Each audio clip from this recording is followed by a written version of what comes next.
and welcome to another BookTube video from me, Lauren, from Lauren and the Books. How are you all? Are you all well? Today I'm going to be talking about the books that I read in the month of September. I read 11 books in the month of September. Let me show you this first because it's so exciting. Oh, reach. Ugh. Been to Aldi yesterday and I bought loads of these little pumpkins. Aren't they cute? They're 89p each. I'll get you another one. Ooh, I should really launch myself off of there. Look at them. I'm going to make my autumnal windowsill display thing today. Might do a bit of a table display.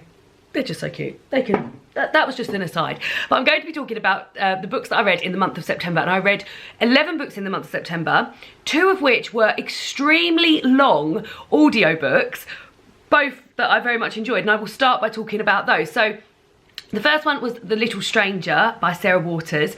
This has recently been made into a film.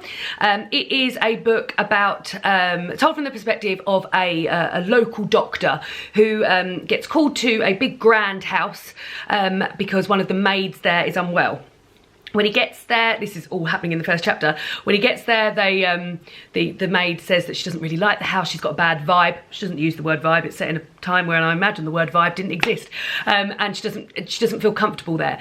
And then it goes on as the doctor becomes more friendly with the mother in the house and the daughter and son in the house who are around his age.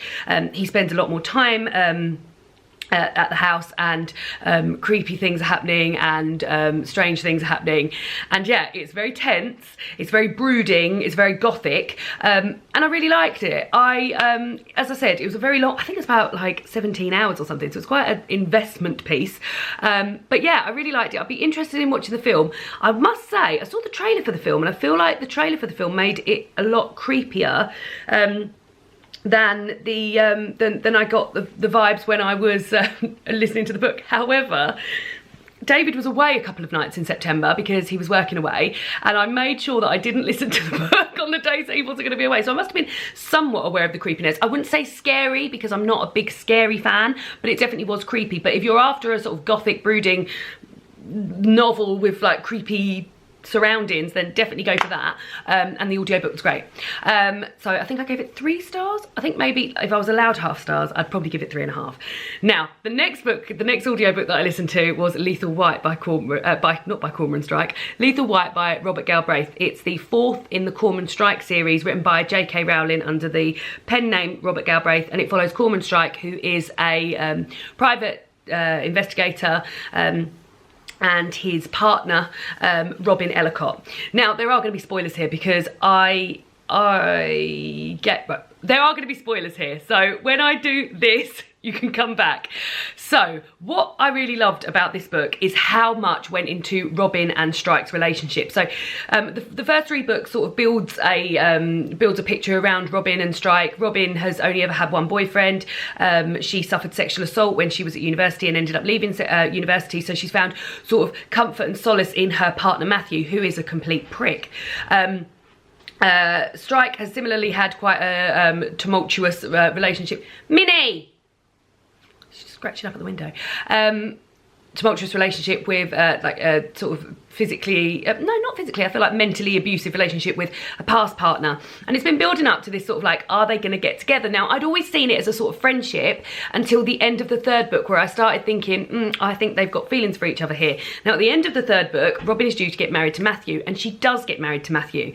And then in the 4th book, a lot of the book, and I mean a lot, I would say as far as to say about 70% of the book is about Robin and Strike and Matthew and Strike's new girlfriend and his past partner, and that sort of building up together, which I loved, and I absolutely loved it. I really, really loved that bit. Now, the actual crime story throughout, I still very much enjoyed. That I listened, as I said, I listened to the audiobook, and the narrator, Robert Glenister, just does a fantastic job. He's so good at accents and just sounding like a woman and sounding like a man, and just, oh, it was amazing. So I really enjoyed it. However, at the end of the book, Robin does leave Matthew, which finally happens. He is ghastly in this book. I didn't like him before, but he is horrific in this book. But for me, a book that had so much investment in Robin and Strike's relationship, I wanted a little bit more than the ending that we got. The ending that we got, and I won't say the ending that we got, but the ending that we got was just like, it just fell a bit lacking for me after all this massive build up. That being said, I was completely compelled and absolutely addicted to listening to it. I was listening to it at work, I was sitting in the car listening to the end of it. It still took me longer. Mercedes said it took her about 3 nights. She just laid on the sofa listening to it. Listened to it on like 1.5 or something, but I didn't want it to ever end because I was just enjoying it so much. She's an amazing writer. She's just a fantastic writer. But yeah, for me, that's why it dropped from a 5-star to a 4-star, because at the end of the book, I was left thinking, oh God, we've been here for this whole long time, 23 hours of listening time, and this is what's happened at the end of the book. But obviously that leads way for the 5th book, which is going to be picking up where that left off, and there's going to be some more Robin and Strike action. So those are my thoughts. You can come back. Those are my thoughts on Lethal White. Yeah, 4 stars. Really enjoyed it. I feel like you're in for a right treat if you're into that series. And also what I would say about this one is that I feel like any of the other books you could have just picked up at any time, but this one I feel like needed to be read in the order that it was read. Not that that's a bad thing, but that's just the vibe I got. Anyway, on to the actual books that I've read this month. The first one I read is The Bookshop Book by Jen Campbell. Read 2 Jen Campbell books, and a book that Jen Campbell was in this month as well. So lots of Jen Campbell exposure, and I've seen Jen Campbell, so much Jen Campbell. The Bookshop Book is a book all about bookshops, and I absolutely love this. I love books about reading and libraries and bookshops anyway, so this was like really up my street. I got this for Christmas, like when I first started BookTubes about 3 years ago, and after that I packed up a big box of books and put them in, I think we were moving, and put them into the storage, and I completely forgot I had this. And when I was rummaging through my storage, I found this book and was like, must read it. Now, I really loved this, and I mean, I love Jen's writing anyway, but it was just so informative and beautifully pulled together about all different bookshops. It's also got pictures of different bookshops in here. It talks about, it's got really like fun facts, that it's just this, like there'll be a section which says some lovely things, and it will just have some really nice, like, heartwarming facts about books. And it's bookshops all over the world, including London, where a few of these bookshops I've been to, so it was really nice to sort of revisit them in my mind. And I've just got a few places in here which I desperately need to go to now. So yeah, I really love this. I gave it 5 stars. I loved it so much, and yeah, just thanks, Jen. Really enjoyed it. The next book I read was a graphic novel that David had bought me many years ago. This is Supermutant Magic Academy by Gillian Tamakai. This is a graphic novel about a Supermutant Magic Academy. Now, it doesn't follow a sort of a very linear. Do I mean linear? Nah, I don't think I do. It's more like little tiny short stories, and I believe there's a word for that. Do I mean vignettes? Vignettes. Is that what that is?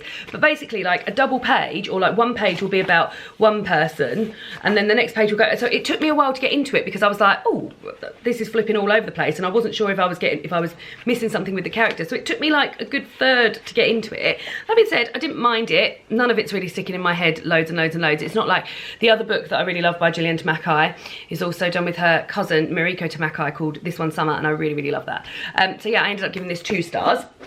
The next book I also gave 2 stars, and that was Suicide Club by Rachel Heng. I read this for my online book club at the beginning of September. This, I feel like, had really good promise, and I really enjoyed the thought of the storyline, but then when it came to it, it never got off the ground for me. I never felt like, I never thought, oh God, I'm really enjoying this. It was a chore, to be honest. Oh God, how miserable. It says here on the back, it's near future New York. Life expectancy averages 300 years. Immortality is almost within our grasp. It's hell. And I was like, oh, I'm hooked into that.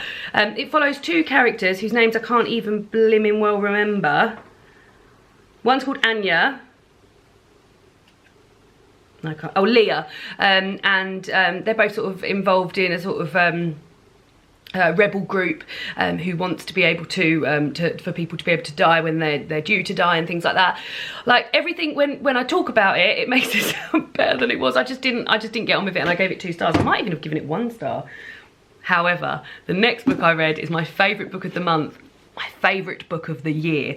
It's Nevermoor, The Trials of Morrigan by Jessica Townsend. Now, you may well know that I love this book. I've mentioned it in about 5 or 6 videos recently. I've made a video about it with Mercedes. I mentioned it in my favourites. David, I talked about it with David in our holiday TBR.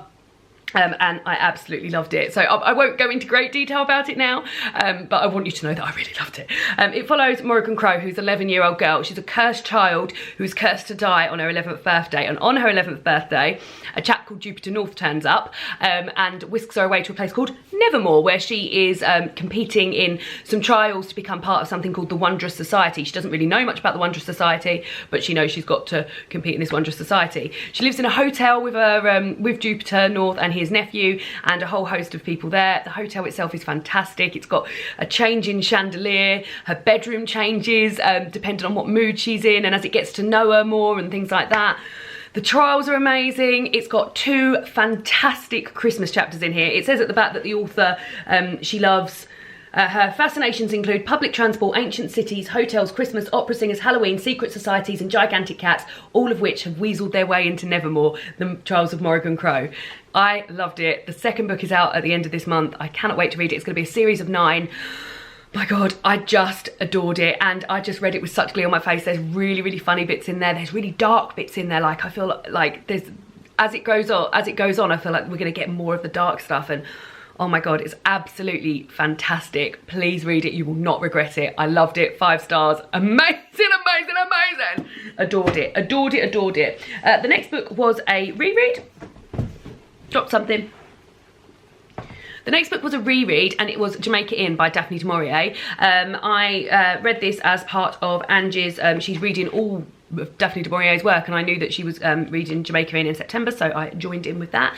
Very much enjoyed it on the second time. To be honest, I probably enjoyed it more. I gave it 5 stars the first time round, and I know you can't get any higher than 5 stars, but knowing the storyline and where it was going, I was able to enjoy it more by seeing like sort of plot points that Daphne du Maurier was plotting. It follows a young woman called Mary Yellen, whose mother has just died, and she has to go and live with her mother's sister and her new husband on the Cornish moors at a pub called Jamaica Inn. While she's there, there's some very odd business going on with her uncle, who is a ghastly character, and he is, you find out that he is to do in with the smuggling ring. Now, as it goes on, you find out that he is actually, I don't know the word they give for it, but he's actually a he lures boats into the cliffs and rocks and things like that, and then when they beach, as if I know all these terminologies, when they beach, he goes in and steals the cargo and the stuff from the boat with a whole host of other unlikely unsavory people.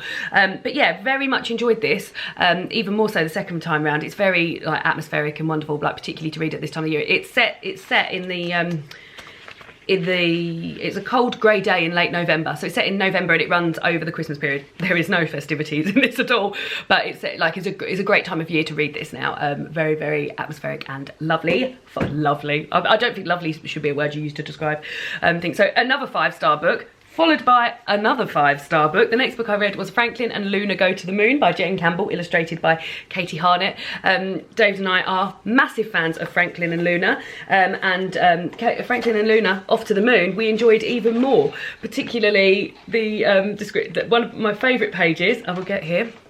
So they talk about their journey that they go on, and this really reminded me of books that I read when I was a child. So Franklin and Luna decide to go to the moon to find Franklin's family, and just about to, as they're about to set out on their journey. Now, I'm not going to do very good justice of this. I've seen Jen read this page out, and she does an amazing job. She doesn't even need to look at it.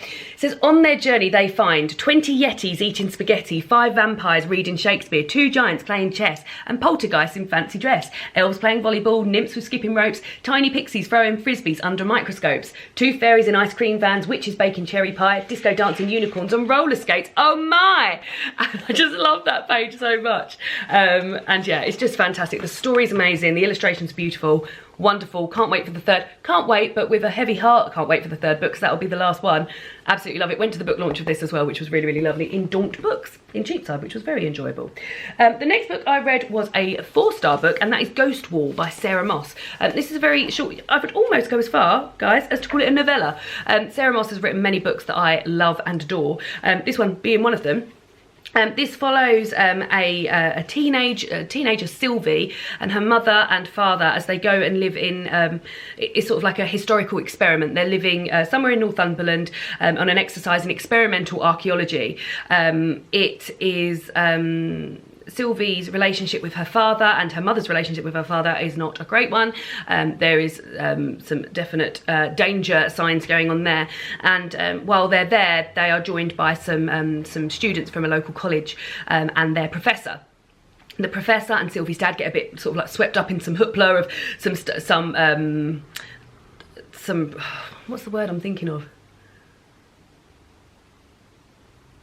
Like ceremony. I don't know if I mean ceremony.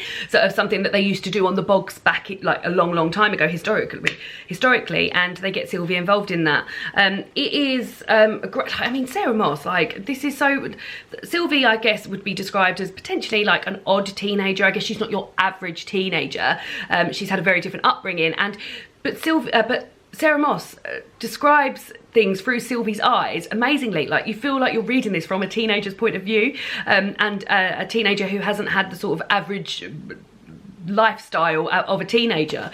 I absolutely love it. I love the characters of the students, and I loved how involved they were. I just thought it was like really enjoyable. I just wish it was longer. I feel like there was so much more to be done in this, with an extra 100 pages. But I like it's fun to read something short like this and to get so much out of it. And I read it in 2 sittings when we were on holiday, and I kept saying to David, oh, I really love this. I really love this. And yeah, I found it very interesting and enjoyable, and very much enjoyed it. And then my second to last book is that book that I mentioned that Jen Campbell's mentioned in. It is The Diary of a Bookseller by Shaun Bythell. Now, in the Bookshop Book, she mentions a book called The Bookshop, which is in Wigtown in Scotland, which is Scotland's bookish literary town. And this is a non-fiction book told from the perspective of Shaun Bythell, about what it's like to run a bookshop. It is told in diary entries, and at the beginning of each diary entry talks about the online orders that he's had, how many books he's found, and then at the end of each entry, which some are like long, some are a page, some are literally like a few lines, how much he's taken that day and how many customers he's had.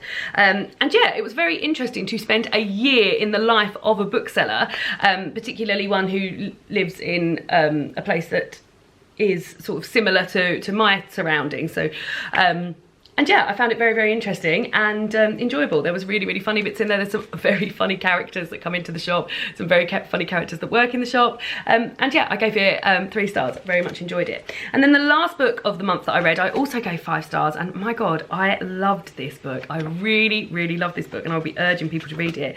This is the proof copy of, so it's nowhere near the beautiful finished edition of, Normal People by Sally Rooney, who wrote Conversation with Friends, who I've read earlier this year.